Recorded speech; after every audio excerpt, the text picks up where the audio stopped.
What's up? It is Friday. This is the DFS 5-pack. Matthew Bellman, Ryan Kostrowski. We are here to talk about tonight's NBA DFS slate on Draftkings. Hopefully everybody came out firing last night after the extended break. I was just out of the money on both Overlay and DK, so it's time to get back on the other side today. I was a little bit farther out, though. Houston, Golden State game dudded.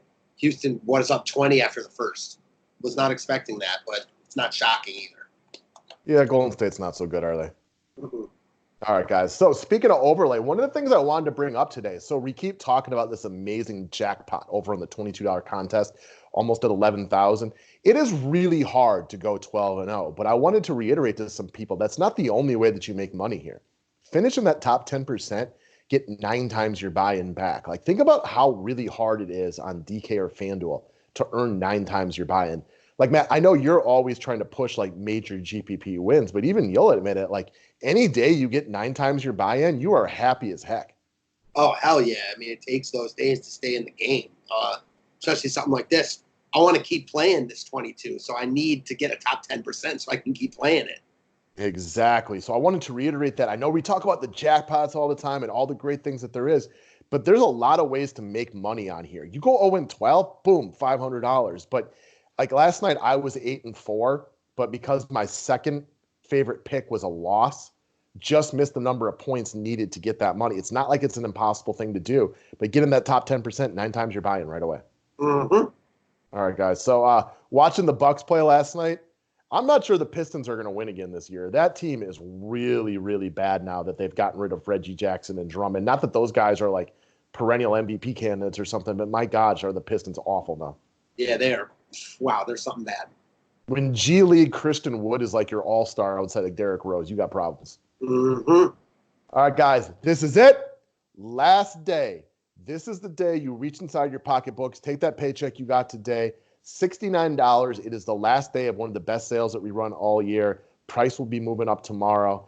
$69 gets you the full year of MLB. The baseball season will be here before you know it. I'm talking every write-up, daytime, nighttime, every show that we have that's private. $69 for the full year of baseball, and you get 10 free days of NBA.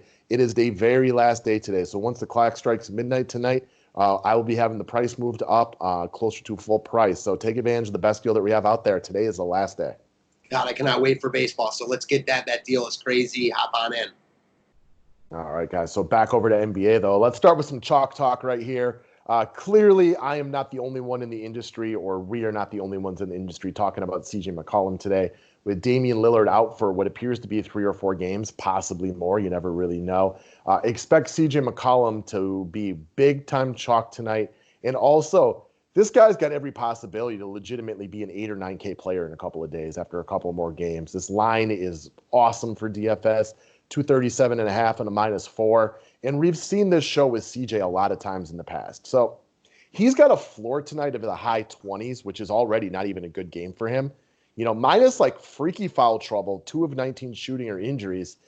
This guy's going to get you high 20s as like a floor, but he's got every opportunity to go for 40 plus tonight. And nobody is surprised if he drops 50 DK points tonight. This is quite simply a fade at your own risk type of play. He's good to go in all formats tonight. New Orleans Pelicans have been well below average against backcourt players all season long, despite having some good individual defenders back there. For you as a GPP guy, like, what are your thoughts on CJ tonight? Use him in 2 or 3? Well, he's hard to get away from for sure. I actually think he has a higher floor than you do. Well, I mean, bad things can happen, but yeah, I'm with you. Yeah, like I put his floor at 30. Like I will be surprised if he's under 30. So not that far off from what you said, but 30 would be a very disappointing game here from him. We saw this earlier this year when Dame was out. I know they played Milwaukee one game, and I'm pretty sure CJ had 50 plus in most of those games. He's in another great spot here. There's a bunch of guys in play on this slate. Another one of those slates where, there's a few different good spots. So I don't think McCollum is a lock in tournaments, but he's damn hard to get away from. I'll put it like that. Yeah, I'll put it this way. If I 1,000% guarantee that he's in my cash lineup tonight, with the exception of him actually getting hurt in like warmups or something, right? So he's going to be in my cash lineup tonight. And if I were to do a 3-entry max, at least 2 or 3, if not all 3 of them. He's chalky for a reason. he is way too cheap given the potential upside here. The only counter I would say is that there are a bunch of good guards in play on this slate. Yeah, and I mean, it's not crazy. I know we've seen CJ at other times, and I don't think it's been this year or last year, but years before that, where when he drew all of the defensive attention, he did have some struggles. Yeah, so like it's really hard to get away from him. We'll leave it at that. Yeah, I think most of y'all knew it, but we wanted to start with some chalk talk. We'll move down from there to a guy that I have to assume will not get a lot of love tonight. That's your boy Jordan Clarkson. Off the topic, though, like I know it's the front end of a back-to-back, and that's why Mike Conley is out for a rest, but this is just wrong to me. You just had like 8 or 9 days off, and you need a day off for rest. It is wrong. They probably shouldn't have put it like that, but like they're not playing him in back-to-back games, I guess, and that's what I haven't like looked into it at all. And they play Houston tomorrow. It does seem weak coming after the All-Star break. It does seem weak, and that's not a Mike Conley or a Jazz knock. That's just the NBA and the way things are these days. I don't like it. It's a bad luck to get 8 or 9 days off and you can't play a back-to-back. Fine, only play him 15, 20 minutes. You said it best. That's the NBA these days. Yep. All right, keep going. Why do you like him so much? So you already mentioned Conley's out. That obviously helps matters a lot here. He's played really, really well the past couple games. With Conley out, with Conley in, he's played better with Conley out. Got to like him more with Conley out because his offense is more needed. After Donovan Mitchell, he's the Jazz's top scorer. We've seen him relish in this role plenty of times in the past, and he seems to have really taken fondly to his niche in Utah. I just think he's a cog in the machine type at this price point with upside. I know Line Star, other projection sites like him a lot here. I just think he looks good against the San Antonio team. We've had no problem picking on all year. I don't think he gets much love, though. What about you? I think people will really struggle to pay $5,400 for Jordan Clarkson, despite the fact that he's got some big-time GPP value in a couple of those games since joining the Jazz. I don't think he's going to be like chalk. I don't think he's going to be like, like crazy unowned because he's just coming off 3 like really good games. I personally think that with all the guards in play, like you mentioned earlier, that I think people will struggle to pay over $5K for him. So, yeah, you're not getting him at 0.5%, but I'm just my guess, he's under 10%. I get it. I don't think you're crazy there. So, I mean, if you're looking for some GPP guys, Clarkson is an underrated scorer in this league. I know that he's bounced around a little bit. He was never fully appreciated in, LA or in Cleveland. But just raw ability to score the basketball, I would say he's one of the better, and again, guys, just scoring the basketball, one of the better 30 players in the NBA. I don't disagree with that, and it's funny you bring that up because, obviously the situation in Cleveland with John Beilein went sour real quick. And it did. I was doing a lot of research on that. I've been wanting to bring this up to you, but I've forgotten, so I'm glad you brought it up now, and I'll talk to you more about it later, but I'll just bring this up now. He just really couldn't adjust to the new NBA. You were just talking about it with Conley. That's something that he just couldn't get a grasp of. And a big thing for him also, I heard, was when they traded Clarkson. He thought it was crazy. He didn't know why they would do it. He was like, I'm missing my best scorer now, and that really hurt him. He couldn't adjust to the new NBA, and I know dealing with Clarkson was a big problem from where he stood for the reasons you just mentioned. Yeah, Clarkson can score the basketball. He's not a great defensive player. For a guy that's got the ball in his hand, he's not a great passer. But when it just comes to putting the biscuit in the basket, he's very good at that. The modern NBA requires players to play defense and also be able to spread the floor a little, or spread the ball around a little bit more. And those are not very strong suits for him. But just putting the ball in the hoop, he's good at that. Agreed.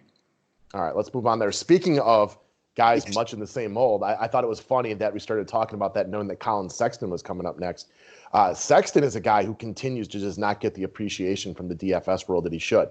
After Clarkson got traded, just go look at his game log. He is way too cheap given the matchup, given what he has done post-Jordan Clarkson. Collin Sexton is quietly averaging 20 real-life points a game this year. He is another guy. He can put the ball in the basket. He's aggressive. You got the Washington factor tonight. He's got the consistency of a cash game guy, but the low ownership for GPPs. This dude just never gets the love he should. Yeah, we've been talking about him a bunch recently. He's all the sense in the world here. Now cheaper than he's been in the crush spot amongst crush spots against Washington. I think Cleveland comes out with some energy tonight after that whole John Beilein stuff. Very winnable game for both teams. This game has a lot of appeal, and yeah, we just talked about it with Clarkson. Sexton's built in the same mold. He can put the ball in the hoop, and I like him a lot here at this price point. I expect him to walk into 30+ here. Yeah, again, if like you had to ask me, like if I was the house on this one and I was setting like an over-under point total, in order for me to want to start betting the under, man, you'd have to put him at like 36.5 points for me tonight. That's what I was going to say, because at 35, I would be like, that 35 is like my breaking point. I'd say like I'd push there. Okay, so I mean, I said 36.5, you said 35. Either way, it's solid value based on 6,300. Oh, yeah. And again, like I think he had a monster game against Washington earlier this year. I'm talking 40+ DK points. I think he scored 29 real life points if my memory serves me correctly.